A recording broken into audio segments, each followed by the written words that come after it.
Cultura.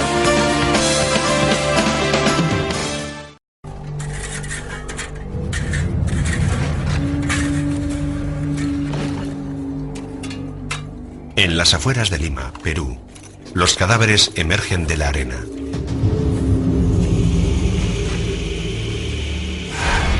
Tienen heridas terribles. Estas personas tuvieron una muerte muy violenta.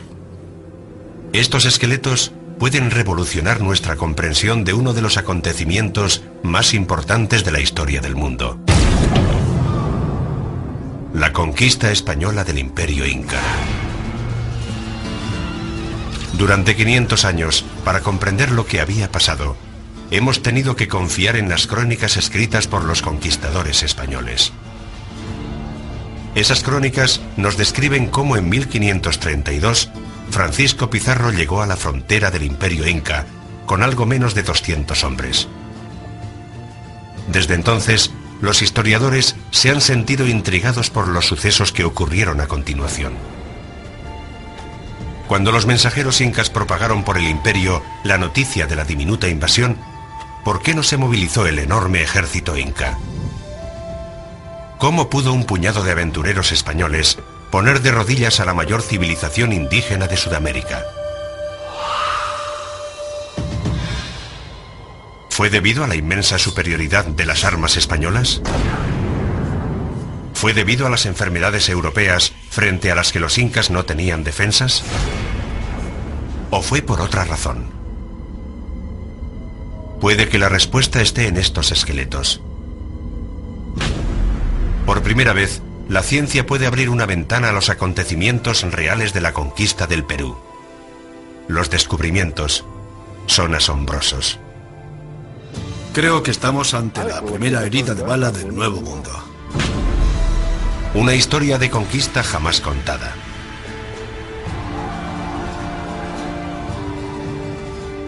Una historia de alianzas secretas y traiciones. Una gran acción encubierta que ocurrió en el siglo XVI. La historia de la gran rebelión inca.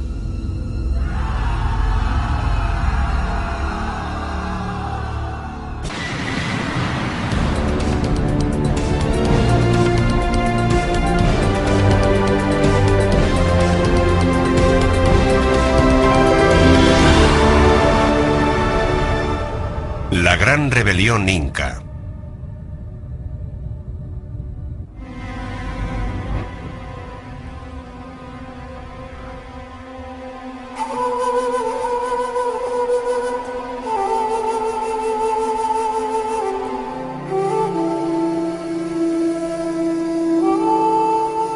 Durante 3000 años, las montañas de la costa del Perú albergaron a la civilización más avanzada de América del Sur.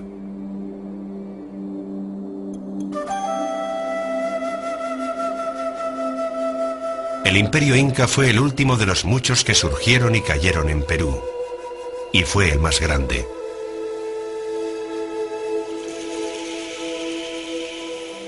Los incas eran los romanos del Nuevo Mundo. Ingenieros y constructores sin igual, crearon el Machu Picchu, el sistema de carreteras más complejo de América, e innumerables obras maestras en oro. Pero el mayor talento lo tenían como conquistadores. En el siglo XV lo usaron para conquistar toda la región andina. Los fantasmas de aquel feroz imperio inca todavía rondan por la capital del Perú moderno, Lima.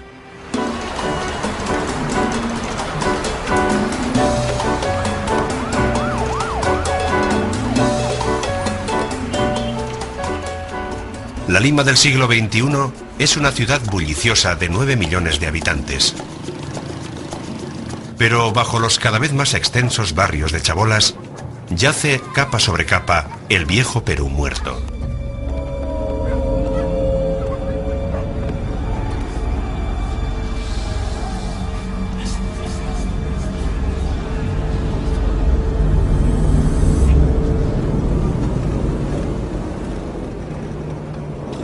Durante más de 20 años, arqueólogos peruanos y el delegado de National Geographic, Guillermo Koch, han trabajado para desvelar los misterios de estos cementerios indígenas. Nadie sabe más que ellos sobre las zonas de enterramiento de Lima. Límpialo con la brocha nomás, eso es lo que hay que limpiar con la brocha. Con escobilla, con esa. A comienzos de marzo de 2004, la ciudad iba a construir una autopista en una zona en la que sospechábamos que había un cementerio.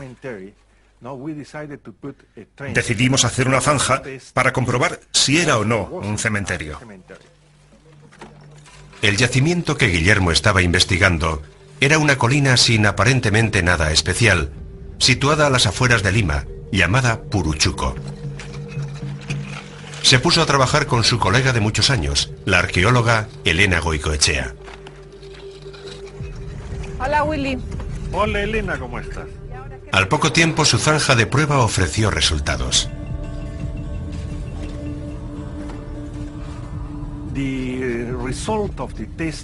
El resultado del sondeo fueron unas 20 tumbas en una zanja de 2 por 8 metros. Aquel hallazgo nos llevó a deducir que aquel pequeño barranco era, de hecho, un cementerio.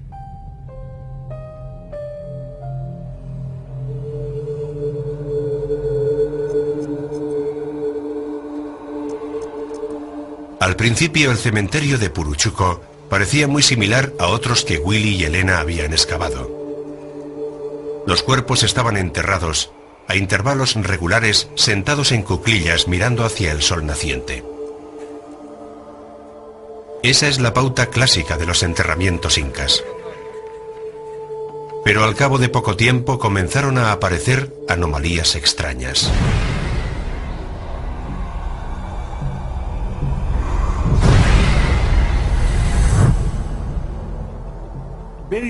Poco después de comenzar la excavación, descubrimos que había varios individuos que no se ajustaban a lo que llamaríamos el patrón de enterramiento estándar. En las capas más bajas del cementerio, todo parecía estar como Willy podía esperar en un cementerio inca bien organizado.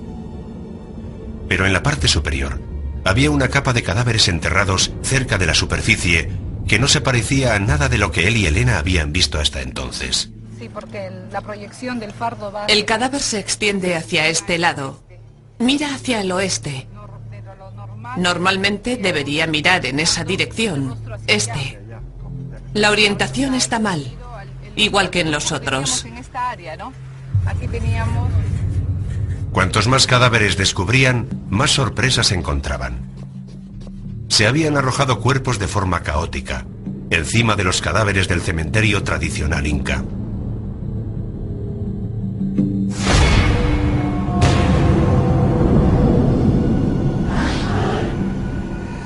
En vez de envolver cuidadosamente el cadáver relleno de algodón con tejidos de lana, como era habitual, estos habían sido envueltos a toda prisa en telas bastas.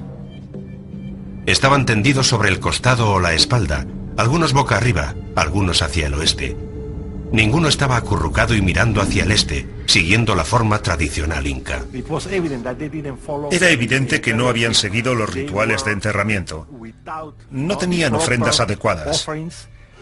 La pregunta era, ¿por qué habían enterrado a aquellos individuos de forma tan inusual? Se centran de inmediato en lo que Melissa cree que puede ser una herida por arma de fuego. Qué interesante. Mira esto. Es como si hubiera dos puntos de acceso diferentes.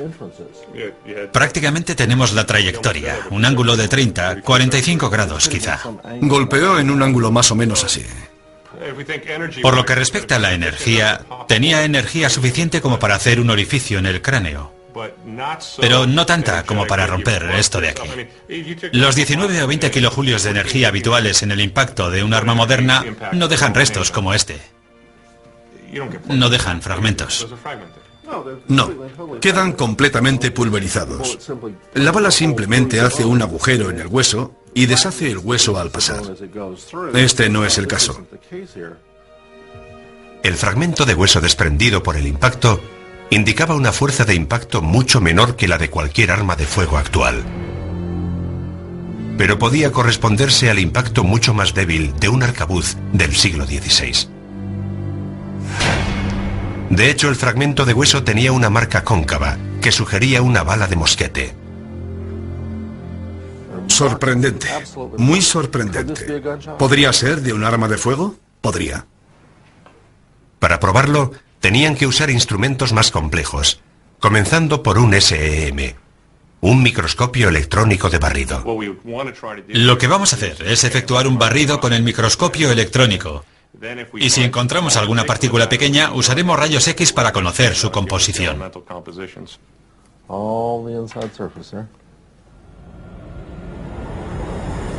Los resultados superan sus mejores sueños. Los bordes del orificio del cráneo y toda la superficie del fragmento del hueso desprendido están impregnados de fragmentos de hierro. Un metal que a veces se usaba en España para hacer balas de mosquetes. En el estudio básico con rayos X no se vieron estas partículas de hierro porque, según hemos visto con el SEM, son partículas tan diminutas que están ocultas en pequeñas fisuras y fracturas del hueso. Ahora Tim y Al tienen una imagen de lo que probablemente ocurrió.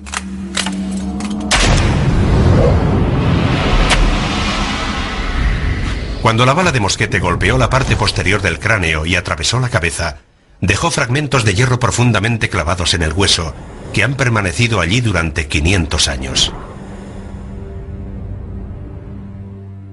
Sinceramente, cuando nos enfrentamos por primera vez a la posibilidad de que fuera una herida por arma de fuego de hace unos 500 años, nos mostramos escépticos y, como haría cualquier científico, intentamos refutarlo. No hemos encontrado nada que contradiga que se trata de una herida por arma de fuego.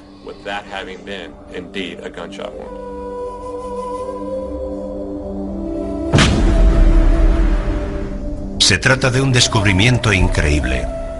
Además de ser la primera prueba de una herida por arma de fuego en América, apoya la creencia de Willy de que los cadáveres del cementerio de Puruchuco podrían ser los primeros restos forenses de las batallas de la conquista.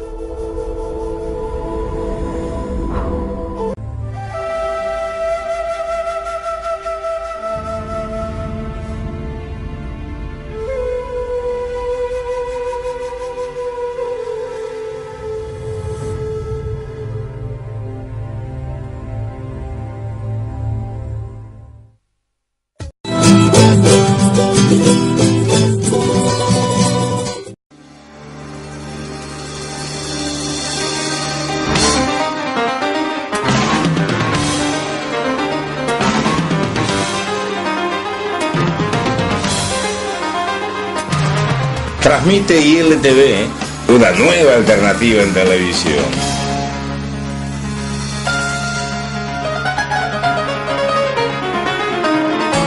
Emitido de Argentina por Latinoamericanos. Documentales. Cocina latinoamericana. Musicales. Cultura. Sociales. Todo se podrá ver a través de la pantalla de su PC o de su celular, con sistema on demand para que pueda elegir el programa de su preferencia. ILTV, una nueva alternativa en televisión.